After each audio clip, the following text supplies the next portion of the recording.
Everyone on the internet talks about Bali like it's this cheap, magical place. Coconuts for 50 cents, scooter fuel for $1, and food for $3. But somehow, people still end up spending $5,000 per month. But no one tells you about all the hidden costs. So I spent 2.5 months living in Bali, tracked everything I spent, and these are all the real costs and how to get the maximum experience while spending as little as you need.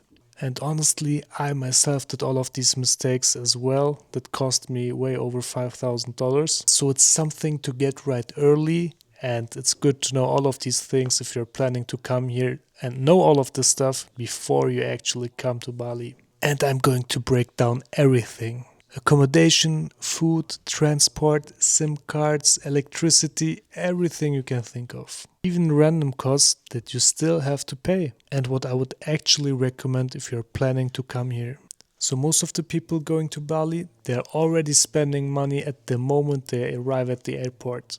I would personally not recommend you to buy SIM cards at the airport because they are like 5x of the normal prices. And I would also not recommend eSIMs because it's overly expensive as well. And honestly, if you don't have any insecurity issues, you don't need a SIM card or mobile data anyway, because you will have Wi-Fi at the airport, and you can download all of the maps you need before coming to Bali. You can still order an Uber, which is called Grab or Gojek there, with the Wi-Fi from the airport. You will find stations for Grab and Gojek at the airport where you can book a ride to your home. They have free Wi-Fi there. They even have some voucher codes you can use to get better rates for your bookings. I don't know if it's just for the first time or every time you can use, but it's definitely worth trying out. So you don't need mobile data or an eSIM when you are arriving. I'm not saying you don't need or you should get a SIM card at all, but I don't think you need it right away.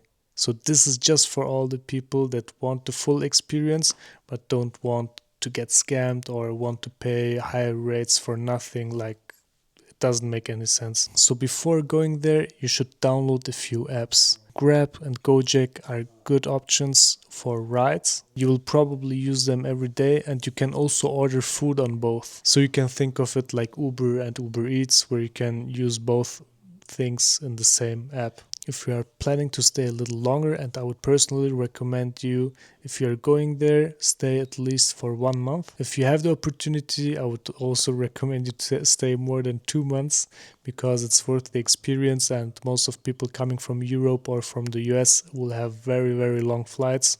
So I would not recommend personally going there just for a few weeks. And if you are planning to stay longer, there are also apps like Shopee and Tokopedia that I would recommend you to use, where you can order and online shop, because most things that you would need you can get there. The prices are pretty affordable, pretty cheap, and you can get there some nice gadgets like some everyday stuff, some cables, some adapters, everything you would probably need, or you like anything that could break and you need a replacement, you can buy there. And they have nice service and also delivery times, so it's well recommended. By the way, I will put everything I'm mentioning right now in a PDF sheet that you can access by joining our community. It's completely free, and I like to have everything in one place, so you can find all of the tips, all of the locations, all of the apps that you should use and try, and you can also ask questions, so you will find everything in one place. So don't worry about taking a lot of screenshots or notes or being anxious about forgetting some of the important tips. You will find everything there. So accommodation will probably be one of the highest costs you will have when going to Bali, and it's not as simple as it seems from outside. Everyone talks about like renting a villa, and I've done that, and I spent way too much money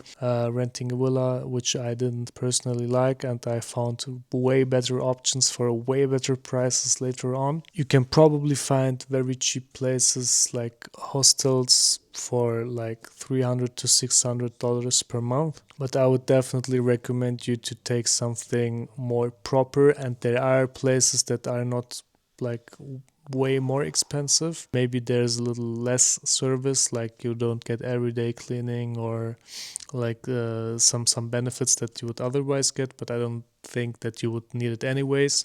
So I will tell you a great tip later in the video. And the costs for a villa can be around like $1,500 per month, all the way up to 3, 5, 7, 10 grand per month. So there's not a real limit based on the perks and the service and how big the villa is actually. But most of the villas only seem great on the pictures, and they are way smaller when you actually rent one out. And depending on the location, you don't have any amenities like maybe a sauna, maybe a gym, maybe a pool as big, like where you can actually swim and not just like a small decoration pool where you can only jump in and make like a few movements, and then that's as exciting as it gets. So after I learned from my mistake, I found a hotel and also a few more options that I didn't try, that you can also go to, where you have all of these amenities, where you have like nice co-working places. Chances are that you're a digital nomad and you want to work and do some stuff while you're traveling, and you have really great options, so you don't need to go to a cafe all the time or to some restaurants where you can work, or even rent a co-working space. You can have all the room and enjoy yourself staying like at your place. But if you are planning to only be outside, then it would maybe make sense to go to a hostel, to a very, very cheap place, and spend as little time as possible there. But if you are like me and you want to also spend a lot of time in the hotel and you want everything clean and nice, where you feel comfortable also staying there, not just to sleep a little and then get out as soon as possible, then I would definitely recommend you that option. I almost forgot a very big issue, which is Wi-Fi. So when I was in the villa, the Wi-Fi was very shitty. When it started raining or anything happened, the Wi-Fi broke down immediately, and it took the people a few hours at least to get it fixed.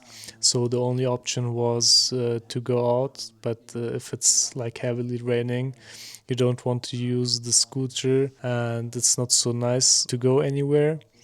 And there are specific hotels like for digital nomads where they have multiple Wi-Fis from different providers to make sure you will have always Wi-Fi, so you can be assured that everything works all the time without needing to worry that you can't get your work done. Alright guys, this video got way longer than I expected, and honestly I still couldn't even go fully into detail on every topic without making this a 3-hour documentary. So instead of boring you with one insanely long video, I am going to turn this into a full series and make separate videos covering each topic properly step by step. But don't worry, you can already find all the important info, helpful links, my personal photos and videos, and extra resources that will make this whole journey much easier for you inside of our free community. Just DM me on Instagram for access. You will find the link in the description.